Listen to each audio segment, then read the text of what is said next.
زموږ اقتصاد خو باید ډیوالي نشي، قمار پکې نه کوو، شراب پکې نه اخلو، فحشا او عریاني الحمدلله پکې نه لرو، رشوت پکې نه لرو، نو ولې موږ ډیوالیتوب ته ځو؟ موږ خو باید مخ ته ولاړ شو. مسله دا ده چې موږ د ثابت کاروبار او دغه دپاره لارې شارې سنجول پر هغه لارو نه یي بلد. موږ دغه دستي ګټه، دا لاس په لاس ګټه او دا د زره څخه 1 روپۍ ګټه په کال نه، بلکې د زره څخه 2000 لاس په لاس ګټه، نو دغسې نږدې ګټې دغسې نږدې تاوانونه هم لري، دغسې نږدې ګټې دغسې نږدې غزارېدل هم لري.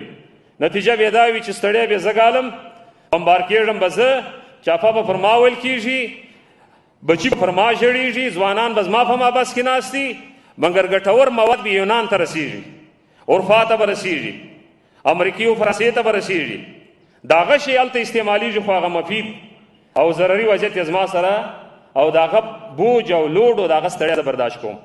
نو ولعامتهم چې کوم د حریص آخري جمله ده چې نبی پاک صلی الله علیه وسلم وایي دین خیرخواهي ده د عامو مسلمانانو دپاره. محدثین حضرات وایي چې د عامو مسلمانانو خیرخواهي څه معنی؟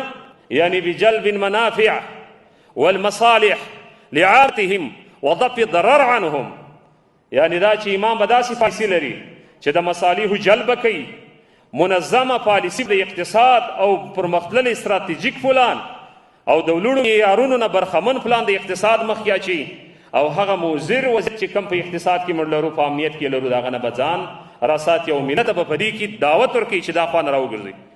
ځکه د یو امیر شان، د یو مهربان امیر شان د پلار غوندې وي.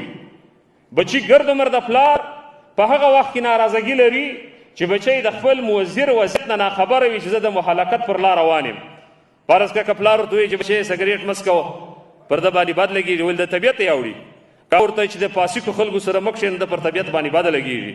چې کله دی بیا ورسېږي، غټ سي، ځوان سي، د بچو خاوند سي، بیا د ده هېڅ پیدا سي، دی وایي چې یاره دا پلار مې بې ځایه خبره نه کول.